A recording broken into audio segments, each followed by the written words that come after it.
Pernah nggak sih Anda bertanya-tanya, gimana caranya seseorang bisa tetap berdiri tegak pas badai kehidupan lagi ngehantam dari segala arah? Gimana caranya supaya kita nggak gampang goyah? Atau bahkan sampai ninggalin iman kita pas lagi diuji habis-habisan? Nah, di sesi bedah materi kita kali ini, kita bakal membongkar sebuah teks kuno yang ternyata luar biasanya masih sangat relevan buat hidup kita sekarang. Kita akan membedah Efesus pasal 3 ayat 14-17. Ini bukan sekedar obrolan motivasi kosong ya, kita lagi ngomongin sebuah rahasia. Rahasia gimana punya hidup yang benar-benar teguh di tengah dunia yang makin hari rasanya makin kacau. Coba deh kita perhatikan realitas di sekitar kita hari ini. Ada satu paradoks manusia modern yang sering banget kita temui. Di satu sisi, kita melihat orang-orang yang kelihatannya itu luar biasa sukses. Secara finansial mereka mapan, aktif banget di berbagai pelayanan, dan secara kasat mata terlihat sangat religius. Intinya, mereka ngebangun hidup mereka seutuhnya dari luar. Tapi, dan ini tragedinya, pas tekanan yang sesungguhnya datang, mereka terbukti sangat rapuh. Hati mereka sebenarnya kosong, nggak ada sukacita, gampang kecewa, dan cepet banget putus asa. Kenapa bisa gitu? Karena mereka sibuk ngebangun struktur luar yang megah, tapi total mengabaikan fondasi di dalamnya. Kelihatannya aja kuat di luar, padahal rapuh banget di dalam. Kalau Anda merasa tekanan hidup di zaman modern ini udah berat banget, mari kita flashback sejenak ke jemaat di kota Efesus zaman dulu.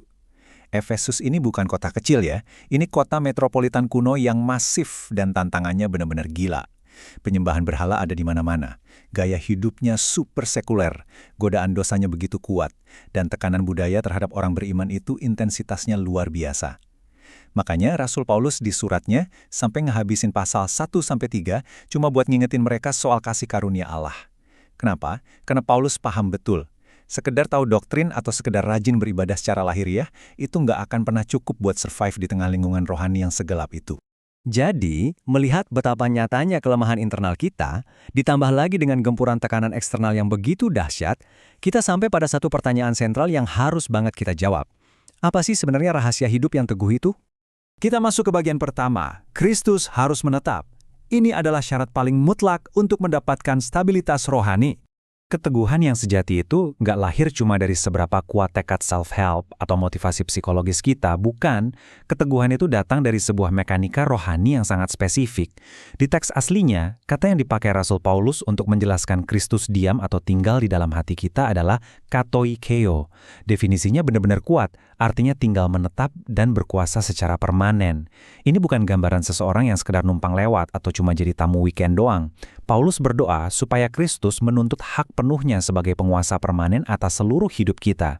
Ingat, dalam Alkitab, hati itu adalah pusat komando. Hati mencakup pikiran Anda, kehendak Anda, dan setiap keputusan yang Anda buat. Kristus itu nggak mau cuma jadi tamu di hari Minggu aja, dia harus jadi tuan atas segalanya. Tapi, mari kita jujur-jujuran aja sama diri sendiri. Seringkali, kita emang mempersilahkan Kristus masuk ke dalam rumah kehidupan kita, tapi kita diam-diam ngunci rapat beberapa pintu ruangan tertentu, betul nggak? Kita sengaja nyembunyiin kepahitan di satu kamar, atau nyimpen dosa tersembunyi di laci kamar yang lain. Kita pelihara ego dan cinta kita sama dunia ini di ruang bawah tanah rahasia kita. Masalah fundamentalnya ada di sini. Selama masih ada ruangan hati yang Anda gembok dari dia, Anda secara sadar lagi mencegah Kristus untuk berkatoikeo, mencegah dia untuk berkuasa penuh. Dan jujur saja, itulah alasan utama kenapa pertahanan rohani Anda langsung hancur lebur saat badai datang. Lanjut ke bagian kedua, berakar dan berdasar. Ini adalah dua metafora luar biasa yang Paulus pakai di Efesus 3 ayat 17 bagian kedua. Buat ngejelasin gimana stabilitas ini bekerja, Paulus minjem dua analogi yang mind-blowing banget buat hidup kita yang rapuh ini. Pertama, dari alam, berakar layaknya sebuah pohon. Akar itu fungsinya menyerap nutrisi supaya pohon tetap hidup, sekaligus menopangnya waktu badai datang. Kalau akar rohani Anda dangkal, ya pasti bakal gampang banget tersapu angin kekecewaan. Analogi kedua dari arsitektur, berdasar, layaknya sebuah bangunan. Fondasi itu tugasnya menahan beban berat dari kehidupan. Kalau fondasinya ecek-ecek, bangunan kerohanian Anda bakal gampang retak dan akhirnya roboh. Kita benar-benar butuh dua-duanya. Akar yang dalam buat ngadepin badai dari luar, dan dasar yang kokoh buat nahan beban kehidupan yang terus menekan dari dalam. Poin krusial yang harus kita tanyakan sekarang adalah di atas apa sebenarnya kita lagi ngebangun hidup kita. Banyak banget orang di luar sana yang mati-matian ngebangun hidup di atas fondasi palsu, entah itu uang, jabatan, popularitas, atau ngandelin kekuatan manusia. Masalahnya, semua itu sifatnya fana. Semuanya bisa berubah, pudar, dan hilang dalam sekejap mata. Ngebangun hidup di atas hal-hal yang fana itu sama aja kayak nunggu bom waktu. Kehancuran udah pasti terjadi.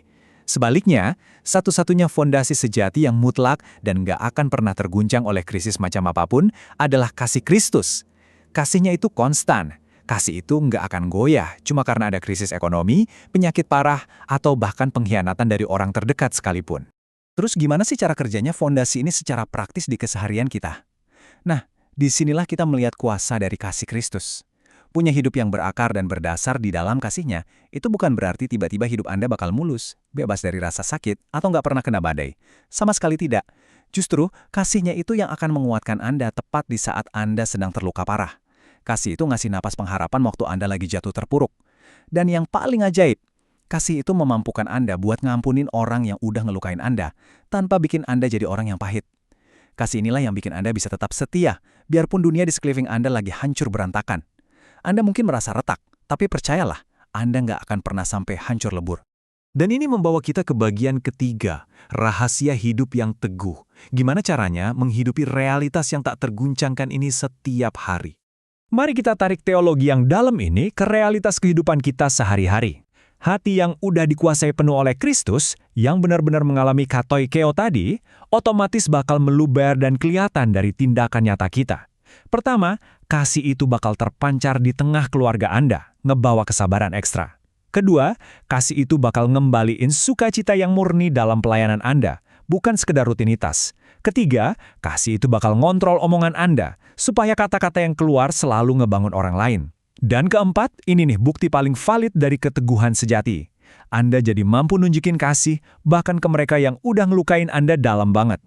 Itulah stabilitas yang sejati. Itulah esensi dari hidup yang benar-benar teguh. Pada akhirnya, dari semua yang udah kita bedah dan pelajari hari ini, semuanya mengerucut pada satu introspeksi yang sangat pribadi. Mengetahui bahwa dia rindu untuk berkuasa secara penuh, semata-mata demi kekuatan dan keselamatan Anda sendiri. Saya mau bertanya, apakah masih ada ruangan hati yang Anda kunci rapat buat dia hari ini?